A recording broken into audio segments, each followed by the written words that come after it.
Salut Scorpion, bienvenue dans ta lecture. J'espère que vous êtes en sécurité, fort et que vous allez bien. Merci, Scorpion, d'être toujours là et de me soutenir.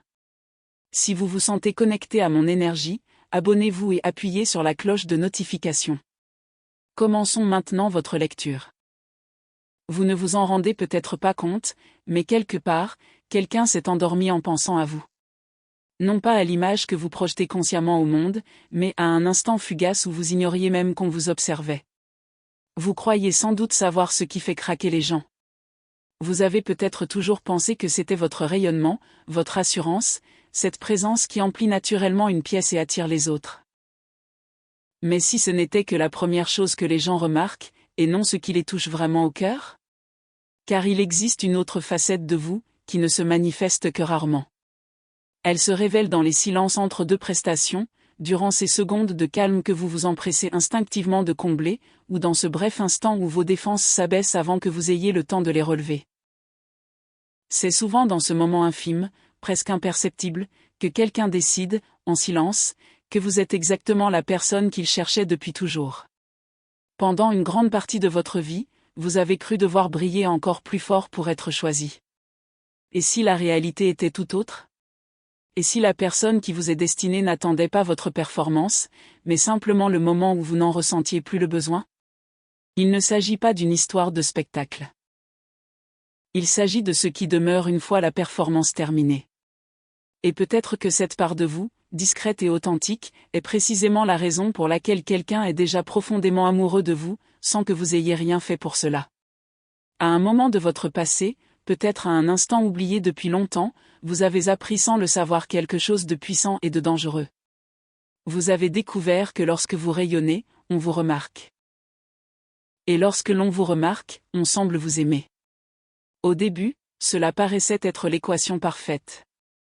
Ce que personne ne vous a jamais dit, c'est que les équations parfaites cachent souvent des conditions qui ne se révèlent que des années plus tard. Cette condition cachée ressemble à ceci. Si l'amour n'apparaît que lorsque vous rayonnez, alors la possibilité de ne plus briller discrètement devient l'une des plus grandes peurs imaginables. N'arrêtez jamais. Ne trébuchez jamais. Ne laissez jamais personne voir qui vous êtes une fois les projecteurs éteints. Sans même vous en rendre compte, ce qui commençait comme un magnifique cadeau se transforme peu à peu en une obligation que vous n'avez jamais consciemment acceptée. Beaucoup confondent cela avec la vanité. Ce n'en est pas. La vanité, c'est le désir d'être admiré. Cela va bien plus loin.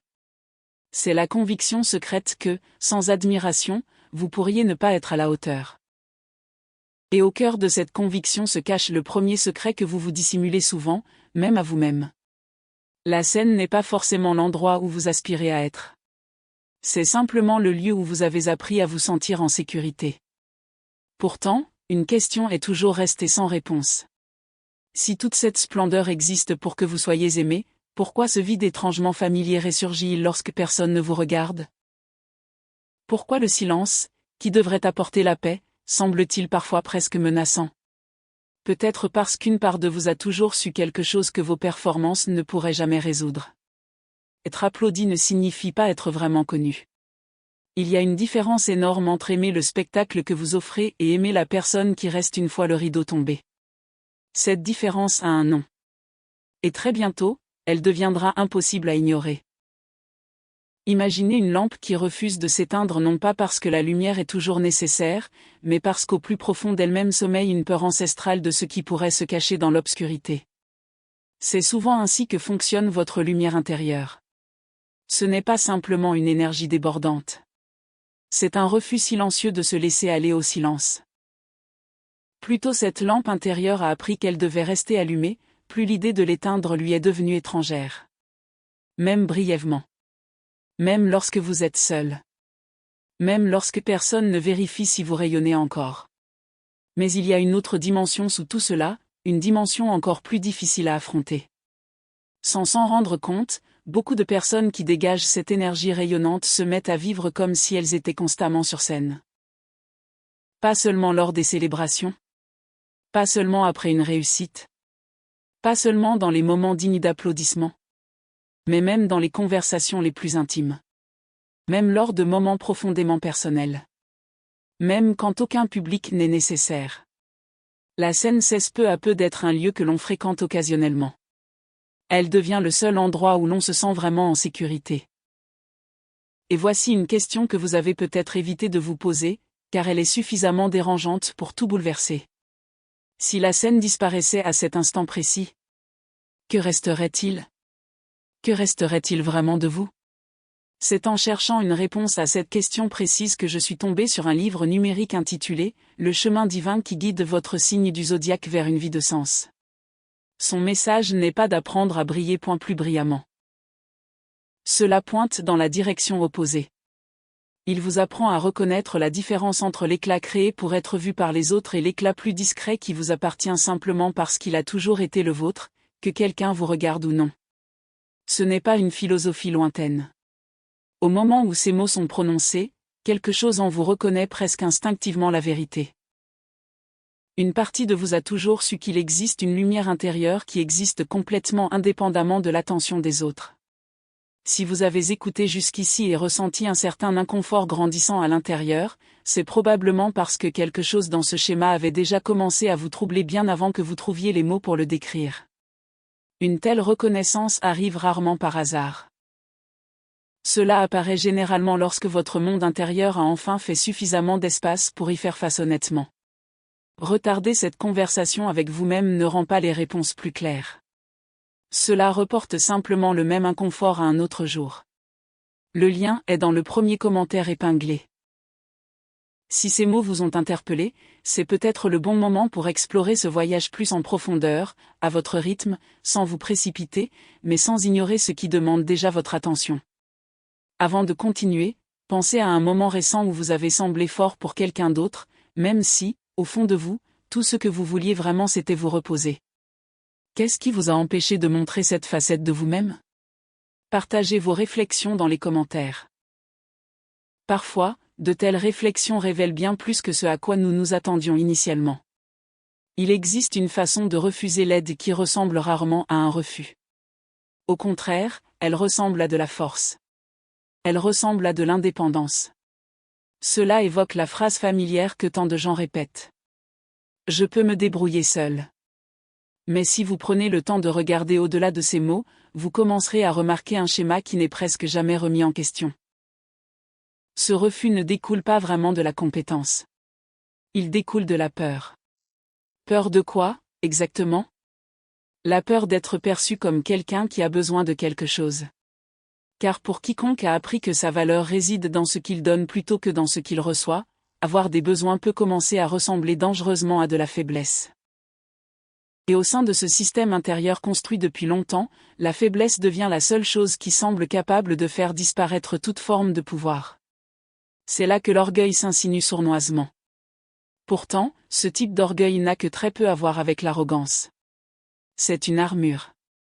Une armure si soigneusement construite, portée pendant tant d'années, que celui qui la porte finit par oublier qu'il s'agissait d'une armure. Il commence à l'appeler personnalité. Alors qu'en réalité, ce n'est qu'une superposition de protection, un rempart contre la possibilité que quelqu'un remarque la faille dissimulée sous toute cette brillance. Et c'est là qu'une contradiction troublante commence à se révéler. Cette même personne qui sait encourager son entourage. Qui célèbre sincèrement les victoires d'autrui. Qui élève les autres sans hésiter. A souvent du mal à accepter le moindre geste de gentillesse sans ressentir immédiatement le besoin de le rendre. Recevoir semble presque toujours exiger une preuve. Du mérite. Une justification. Une raison pour laquelle on l'a mérité. Et si demander de l'aide n'était jamais le contraire de la force? Et si c'était toujours le seul acte de courage qu'on ne vous a jamais vraiment appris à pratiquer? Car demander, c'est prendre des risques. Et prendre un risque, c'est admettre, même un bref instant, que briller seul ne suffit peut-être pas à tout supporter éternellement. Soyez attentifs à la façon dont cela se manifeste dans les moments les plus ordinaires. Refusez qu'on vous ramène chez vous malgré l'épuisement. Insistez pour payer l'addition alors que votre portefeuille est presque vide. Dire « ça va » avant même que quiconque ne vous demande comment vous allez. Pris individuellement, aucun de ces gestes ne semble particulièrement significatif. Mais répétés pendant des mois. Répétés pendant des années. Ils deviennent peu à peu un schéma reconnaissable. Une peur sourde d'être perçu comme quelqu'un qui a aussi besoin de soutien. Et l'ironie cachée dans ce schéma est profondément douloureuse. Plus l'armure se renforce, plus la personne qui la porte se sent souvent seule. Car personne ne peut véritablement aimer une surface parfaitement lisse et sans faille. C'est à travers les fissures qu'une autre personne finit par trouver le moyen d'entrer. Maintenant, remarquez quelque chose que beaucoup de gens ne reconnaissent jamais consciemment chez eux. Vous est-il déjà arrivé de repasser mentalement l'un de vos succès comme si vous l'expliquiez à quelqu'un d'autre, même en étant complètement seul? Avez-vous déjà répété la réponse parfaite? La remarque spirituelle? La phrase victorieuse?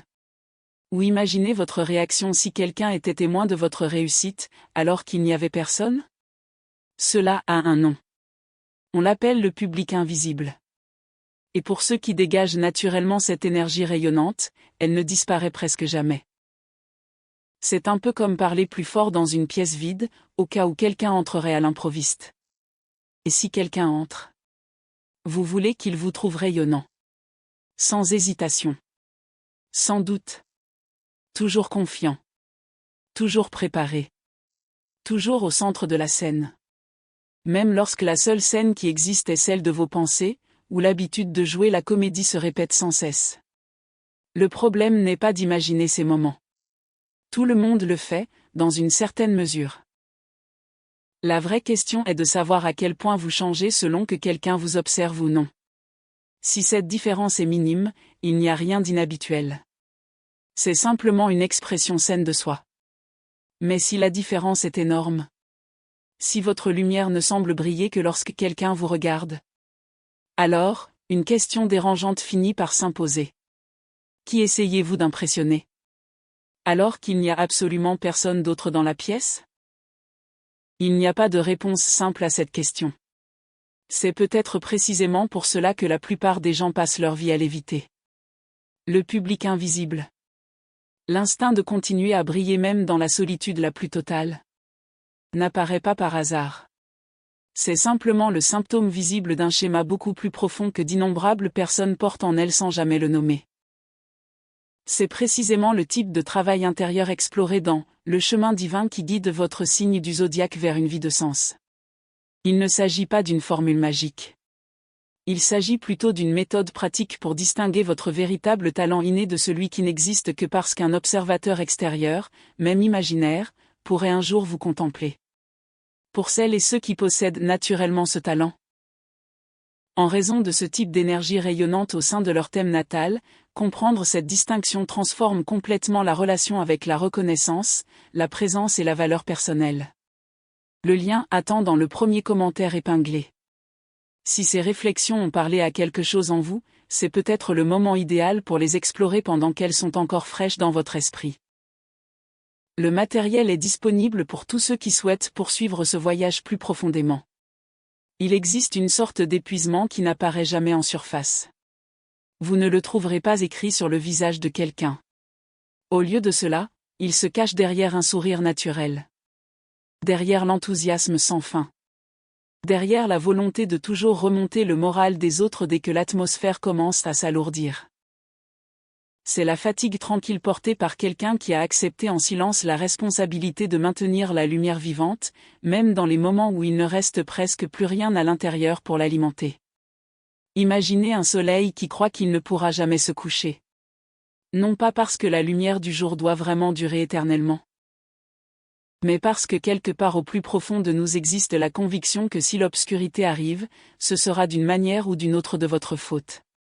C'est l'un des coups les moins discutés liés au fait de toujours paraître fort devant les autres. L'épuisement que personne ne remarque. Tout simplement parce qu'il n'a jamais été permis de le rendre visible. De nombreuses personnes apprennent très tôt dans la vie à transformer la fatigue en une autre performance. Encore un discours encourageant. Encore une blague parfaitement chronométrée. Encore un sourire convaincant. Je vais très bien. Parler avec une telle certitude que même celui qui parle finit par le croire. Mais imaginez ce qui pourrait arriver si, une seule fois, quelqu'un voyait votre lumière faiblir. Pas comme une preuve d'échec. Pas comme une faiblesse. Mais simplement pour prouver que vous êtes humain. La possibilité la plus effrayante est peut-être de ne pas être rejeté. C'est peut-être découvrir que même sans la performance, quelqu'un choisirait quand même de rester. Il y a une énorme différence entre se reposer et abandonner. Pourtant, pour quelqu'un qui a passé des années à maintenir un éclat infini, ces deux expériences peuvent commencer à sembler presque identiques. Le ralentissement commence à ressembler à un échec. S'arrêter commence à sembler dangereux. Ainsi, même complètement épuisés, les vieilles habitudes continuent de gagner. Pas parce qu'ils sont en bonne santé, mais parce qu'elles sont pratiquées depuis bien trop d'années pour disparaître du jour au lendemain. Mais chaque système finit par atteindre ses limites. Et le corps, même si la fierté refuse de le reconnaître, trouve toujours un moyen de recouvrer la dette que l'esprit ne cesse de reporter. Il y a une personne réelle, quelque part dans ce monde qui croise peut-être déjà votre chemin sans même que vous vous en rendiez compte. Et ils ne sont pas tombés amoureux de l'image que vous leur avez soigneusement présentée. Ils sont tombés amoureux d'un seul instant. Un moment où votre garde a tranquillement glissé sans que vous vous en rendiez compte. Peut-être que c'était un silence qui durait un peu plus longtemps que d'habitude. Peut-être s'agissait-il d'un petit aperçu de vulnérabilité, coincé entre une blague et une autre. Peut-être était-ce simplement la façon dont vos yeux s'adoucirent pendant une brève seconde avant de penser à sourire à nouveau. Pour presque tout le monde, cet instant est passé inaperçu. Mais pour une personne en particulier, tout a changé sur le champ. C'est à ce moment précis que quelque chose d'authentique a pris vie. Il existe une sorte d'amour qui préfère la douce lueur d'une bougie à la perfection d'un projecteur. Il ne s'agit pas de rechercher quelqu'un qui performe toujours à son plus haut niveau. Il aspire à la version de vous qui se repose. La version sans public. La version qui n'a pas encore compris que ce moment calme et imprévu était le plus beau de tous, précisément parce qu'il n'avait pas été répété. Et si quelqu'un attendait déjà la version même de vous-même que vous avez travaillé si dur pour cacher ? Pas la version raffinée. L'honnête. Celui inachevé. Celui que vous n'avez pas encore pleinement embrassé avec assez de bienveillance. Il existe une différence presque invisible entre être désiré et être reconnu. Le désir est attiré vers les apparences. Il est attiré par ce que vous projetez. À l'image que vous créez. À l'éclat qu'on peut admirer de loin. La reconnaissance est quelque chose de complètement différent. Cela se passe de près. À l'intérieur des petits détails que la plupart des gens négligent. De la façon dont vous devenez silencieux lorsque vous réfléchissez véritablement. Dans le genre de blague, on ne le raconte que lorsque l'on se sent complètement à l'aise. En un instant, votre garde tombe avant même que vous ne vous en rendiez compte. Ceux qui sont uniquement fascinés par votre génie disparaîtront lorsque cet éclat s'estompera. Ceux qui vous reconnaissent vraiment resteront à vos côtés même lorsque la lumière s'adoucira, sans jamais se précipiter pour qu'elle revienne. Cette version de vous-même. Celui sans spectateur.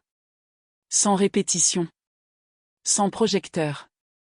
C'est la version que la plupart des gens évitent toute leur vie. Pas parce qu'ils ne veulent pas le rencontrer. Parce que personne ne leur a jamais appris à se sentir en sécurité à l'intérieur.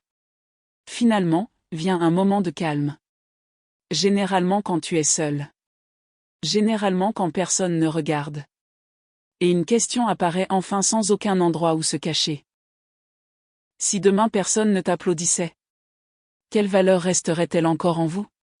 Cette question est intentionnellement inconfortable. Parce que la première réponse qui vient à l'esprit est presque toujours trop superficielle pour satisfaire le cœur. Et c'est à l'intérieur du silence qui s'ensuit. Dans l'hésitation avant qu'une vraie réponse n'apparaisse. C'est l'une des vérités les plus dures qui attend tranquillement. La recherche incessante de reconnaissance n'a jamais vraiment porté sur la reconnaissance. Cela a toujours été une tentative de combler un vide intérieur qu'aucun applaudissement, aussi accablant soit-il, ne pourra jamais atteindre complètement. Imaginez-vous debout devant un miroir qui reflète uniquement ce que vous choisissez de lui montrer. Il reflète fidèlement la performance. Mais cela ne révèle jamais qui vous êtes en dessous. C'est exactement ainsi que fonctionne la reconnaissance externe. Cela reflète les apparences. Jamais d'essence. Et aussi parfait que soit le reflet, il ne pourra jamais répondre à la question de savoir qui vous êtes une fois que plus personne ne vous regarde. Vient ensuite le moment où le miroir cesse enfin de vous tromper. Pas parce que le miroir change, mais parce que vous êtes trop fatigué pour continuer à jouer.